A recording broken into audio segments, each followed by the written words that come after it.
Mr Speaker, I move that an address to His Majesty King Charles III in the following terms be agreed to. Your Majesty, we, the members of the House of Representatives in the Parliament of the Commonwealth of Australia, express our deep sympathy with Your Majesty and members of the royal family for the great loss sustained in the death of Her Majesty Queen Elizabeth II, our late sovereign. On behalf of the Australian people, we pay tribute to and acknowledge Her late Majesty's exceptional life of dedication to duty and commitment to Australia and the Commonwealth. We extend our congratulations to Your Majesty on your accession to the throne. We express our respect for Your Majesty and pledge to work to achieve peace and prosperity for Australia and the Commonwealth. I call the Prime Minister. Mr Speaker, with the passing of Queen Elizabeth II, an historic reign and a long life devoted to duty, family, faith and service has come to an end. The second Elizabethan age is over. Despite all the solemn pageantry that has served to remind us of this sad fact, it is hard to grasp that Queen Elizabeth II now belongs to the realm of memory. We give thanks for her long and exceptionally well-lived life, and we do so here in the building she opened for a nation she loved as part of her greater family. A new permanent home for the Parliament she described as both the living expression of that federation and the embodiment of the democratic principles of freedom, equality and justice. And when she joined Bob Hawke to do the honours in 1988, out there by the Michael Nelson Jacamara mosaic that so caught her eye, she could see the old Parliament House that her own father opened in 1927. What a shining thread through our houses of democracy, through our own history. Indeed, Her Majesty's reign was so long that to most of us, she was simply always there. She was a rare and reassuring constant amidst rapid change. But even the brightest star must eventually set, leaving us with the memory of the glow. The Queen was our head of state for a majority of our existence as a federation. It's also important to remember the personal as well. A much-loved wife, mother, grandmother and great-grandmother, the gravitational centre around which a family turned, which I believe is one of the reasons that she was always so much more than a monarch to us. The Queen lived a life of privilege, but one that was always balanced by an unyielding sense of duty of service, a desire to give. That noble counterweight of the spirit was something she bore faithfully for the United Kingdom, for Australia, and for the great family of nations we call the Commonwealth, a family that grew so swiftly on her watch. Even as the focus began to shift more towards the individual, the Queen embodied a sense of duty that placed community and selflessness first. The Queen never lost her belief in society. Underpinning all of it was an inner strength, one that was tested early. The first time was when her uncle, Edward VIII, abdicated, a seismic act that shifted the crown onto her father's head, transforming him into George VI and the young princess into the heir to the throne. And it all unfurled as Britain was about to face the threat of what Winston Churchill called the abyss of a new dark age. The second was when her beloved father died, aged just 56, finally spent by the burdens of war and illness.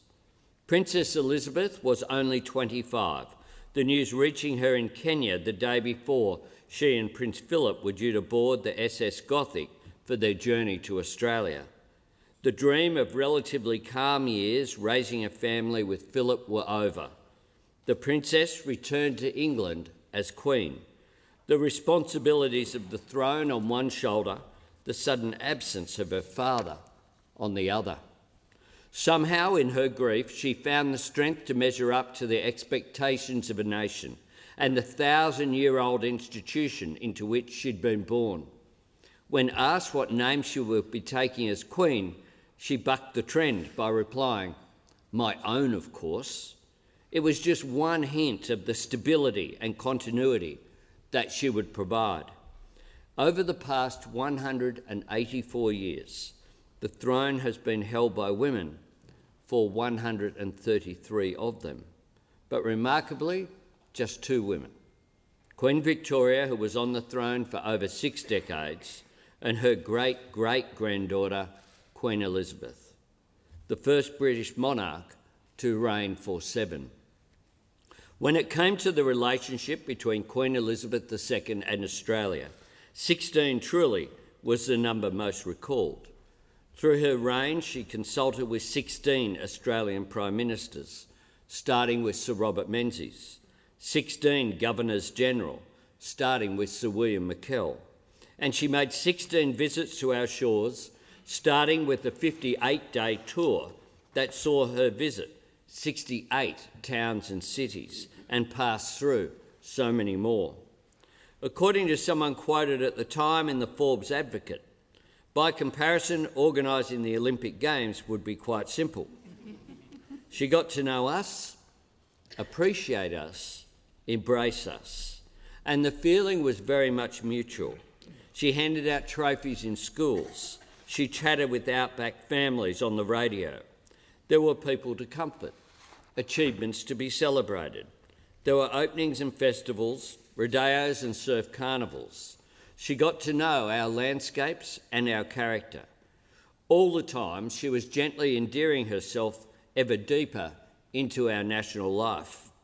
Along the way, Her Majesty had one of the most Australian experiences of all, sitting next to Bob Hawke at the races when his horse was winning. The photograph of these 2 connoisseurs of the turf in that moment is a perfect study in balance. The Queen sitting serenely, the Prime Minister like a firecracker in a suit.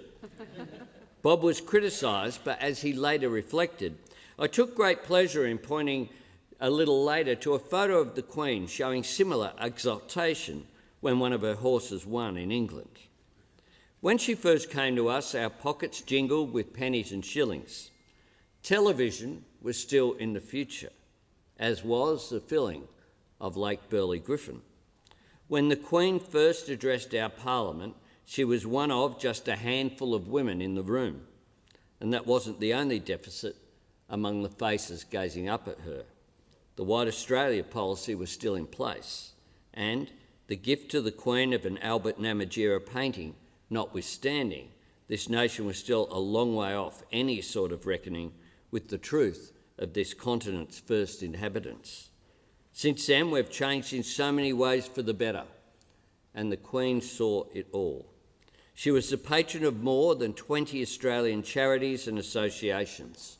Throughout her reign, Queen Elizabeth II showed a deep affection for her country. From her famous first trip to Australia, the only reigning sovereign to ever visit, it was clear Her Majesty held a special place in her heart for Australia.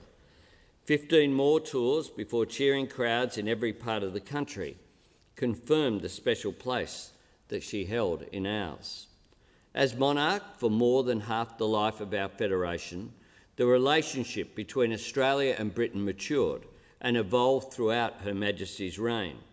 The Queen greeted each and every change with understanding, good grace, and an abiding faith in the Australian people's good judgment. This was the deft and diplomatic way she bound the diversity of the modern Commonwealth.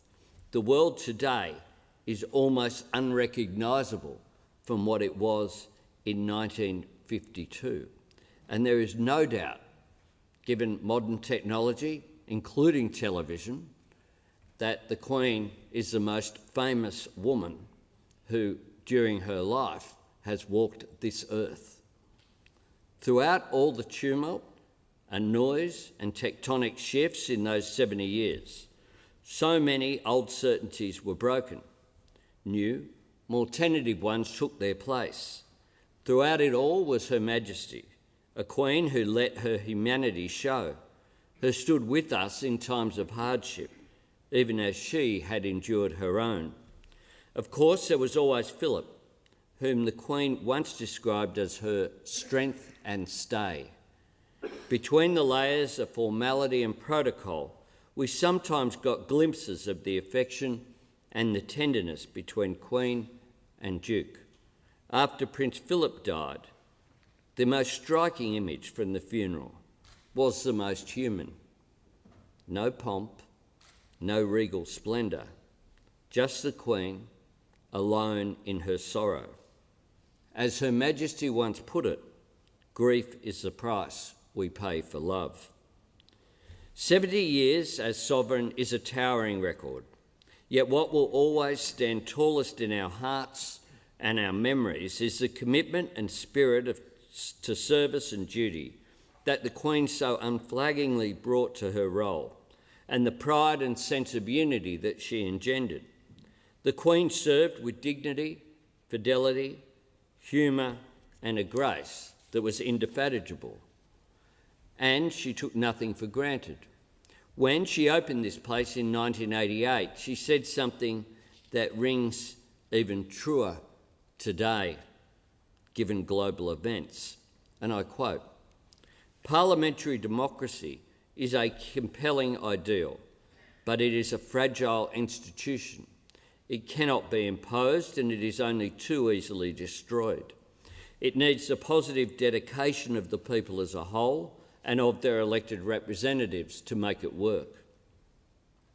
We knew her voice and we knew her mannerisms, the stately expressions and the impish twinkle, the hats and the headscarves, the corgis and the horses, the hands that so lovingly gripped the steering wheels of generations of Land Rover, the eagerness to perform with James Bond for the London Olympics, a princess who trained as a motor mechanic in World War II, a Queen who inspired Duke Ellington to compose a suite for her and present her with the solitary copy of its only recording, a sovereign who appreciated the value of being roused from every sleep every morning by bagpipes, knowing no alarm clock could ever be quite so emphatic. It is perhaps fitting that in what proved to be the twilight of a remarkably long life, she was drawn home to the corner of Scotland that spoke so powerfully to her heart. There at Balmoral, amid the sometimes severe splendour of the Highlands, she found that which eluded her in London: moments of solitude away from a life in the spotlight, the most famous woman in the world, able to enjoy the luxury of the intimacy of family and of friends.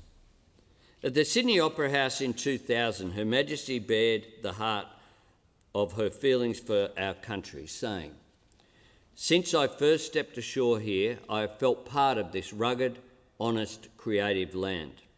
I have shared in the joys and the sorrows, the challenges and the changes that have shaped this country's history. But even as history continued to shape and change us, and as the bond between our two nations evolved, the affection and respect in which we held Her Majesty remained. The Queen transcended barriers. You could be a Republican and still feel nothing but regard and respect for her. She celebrated our good times and stood with us in our times of trial, bringing sympathy and comfort when it was so badly needed. Through fire and flood, drought and cyclone and pandemic, she was there. As she said 20 years ago, "My admiration, affection and regard for the people of Australia will remain as it has been, constant, sure and true." Let it be said, we felt the same way. The Queen always had a special place in the hearts of Australians, and she always will. And I thank His Excellency the Governor-General and Mrs Hurley, as well as the Australians led by Dylan Alcott, the Australian of the Year, who graced London as part of the delegation and did Australia proud. Our thoughts are with all the royal family as they mourn.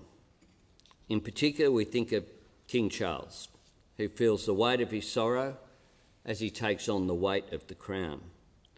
When I met with him a few days ago in London, I conveyed on behalf of the Australian people our grief and our gratitude, our condolences and our respect.